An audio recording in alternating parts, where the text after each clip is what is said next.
Kranj, frequently ranked one of the top 3 climbers in the world. I think you're still ranked, world ranked #1. Thank you for coming here and joining us in Kranj some time, just the day before our competition, to talk with us. Thank you for that. Yeah, no problem. So I wanted to start things off with just a general, which I like to do with a lot of climbers, which is just asking you how you got into the sport initially. What was it that started you off as a climber? Yeah, maybe my story is a little different. I met climbing just coincidentally. I'm coming from small town, Tui, and when I first time see the climbing wall, it was just a small promotional wall, 4 meters with 4 routes, and I saw it and I tried to climb, and I really liked it. And then it was the small club, actually not meant to climbing, but more for mountain walking. And I just asked where would it be possible to continue into climbing, and after half a year they moved this wall to a small gym, and it was 4 or 5 kids. We started to climb, and we climbed those 4 routes, the same routes, for another year. So everything was at the really beginnings 14 years ago in my town. But then just the community started to growing and everything going further, and I kept climbing. So you were 10, 11 when you started. What can you tell us about climbing in Slovenia? I mean, the gyms that you have here. I know you have a lot of outside rock around here because you've got the Alps coming in, 2 different Alp regions. But for the gyms themselves in Slovenia, what are they like? Yeah, actually all the gyms in Slovenia, they are more or less boulder gyms.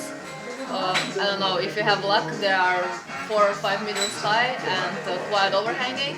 But usually they are really not bigger than this room where we are now.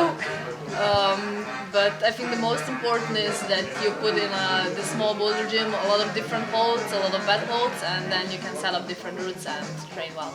Well, we came to see the gym that you're training in at the moment, your home gym, yesterday.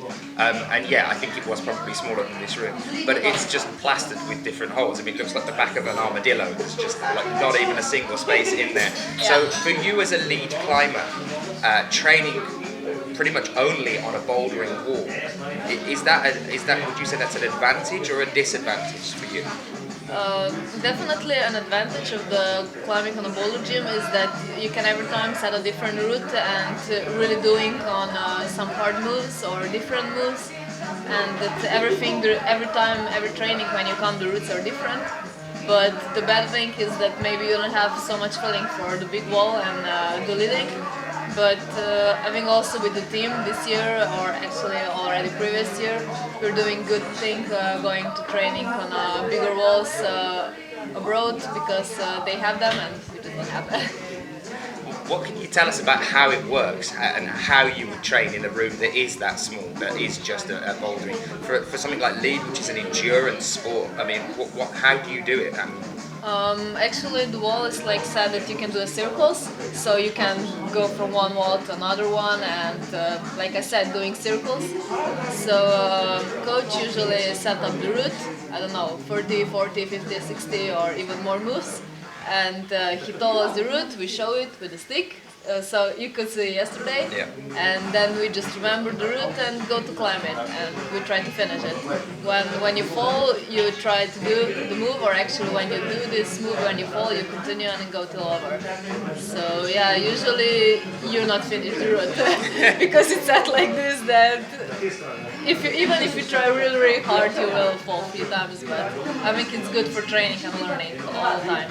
Why do you think that there aren't any lead gyms in Slovenia? Why do you think that it is just like tiny rooms like we saw yesterday? I don't know, because maybe there is not one person who will just build up a big gym and who will have enough of capital to do this, or maybe just the places are more expensive or everything. I don't know, but definitely it would be really good to have one gym, like at least one gym like they have away. So how often a week are you training? Usually I'm training like 4 days in a row and then took a 1 day off. Or maybe some days at the beginning of the year I do like 5 days and then 1 day off. But like I said, mostly for one. But my training, especially if I train just in this boulder gym where you were yesterday, then the trainings are not so long. I don't know, about 2.5, 3 hours, something like this.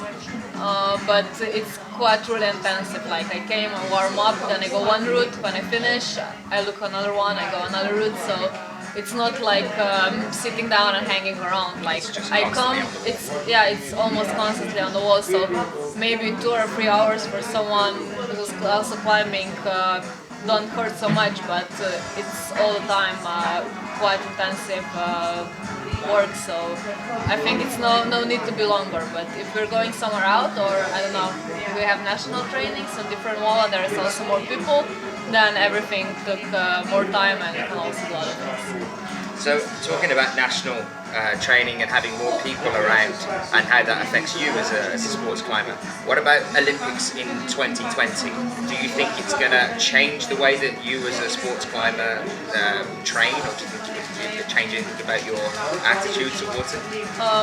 For me personally, I will still love climbing and just climb for my pleasure like I'm doing now. But I think for sport, or maybe for some people, they will trying to do harder or everything else, but I don't know. For me personally, I just like to climb and I will keep climbing. Do you think it's a good thing? I think probably it is, because the sport will develop, and climbing is definitely a really interesting sport and everything, and I think it deserves a place there. And the last thing I wanted to ask you was, for you, you've had a really, really good year this year. What was the highlight for you of 2012 in the season? Lead or boulder, because you've been doing both.